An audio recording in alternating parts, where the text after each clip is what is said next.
Engineering export promotional कौन्सिलतर्फे निर्यातदारांसाठी विविध योजना राबवण्यात येत आहेत.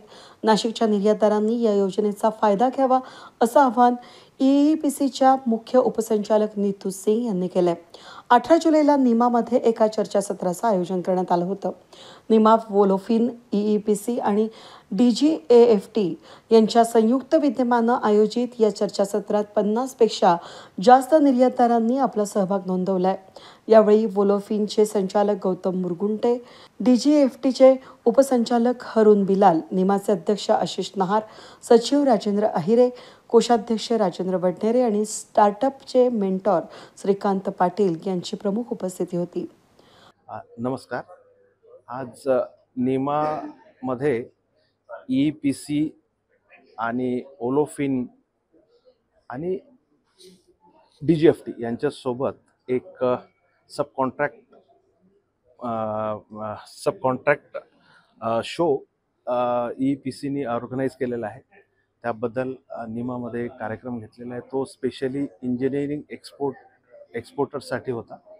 त्यामध्ये विशेष असं होतं की नाशिकमधनं 2-3 वर्षामध्ये चांगल्या प्रकारे ॲग्रिकल्चर प्रॉडक्ट्स आणि इंजिनिअरिंग प्रॉडक्ट्ससुद्धा एक्सपोर्ट होत आहेत. त्याला आपण जास्तीत जास्त एक्सपोर्ट वाढवण्यासाठी चालना देण्यासाठी निमातर्फे हा कार्यक्रम आयोजित केला होता.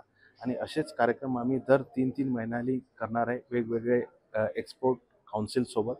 हा इंजिनिअरिंग एक्सपोर्ट प्रमोशनल काउन्सिल होती. यानंतर आम्ही ॲपेडा असेल किंवा मग SEPC service export promotional council यांचे पण कार्यक्रम घेणार आहे की ज्यामध्ये सेक्टर वाईज जे एक्सपोर्टर्स आहेत त्यांना जास्तीत जास्त इंटरनॅशनल प्लॅटफॉर्म मिळावा किंवा जास्तीत जास्त त्यांचा एक्सपोर्ट वाढावा. आज भारत सरकारसुद्धा विकसित भारत करण्यासाठी जे प्रयत्न करत आहेत त्या अनुषंगाने आम्ही आमच्या नाशिकमध्ये जास्तीत जास्त कशा पद्धतीने कॉन्ट्रीब्युशन करू शकतो GDPला, त्यासाठी आम्ही प्रयत्न करत आहोत.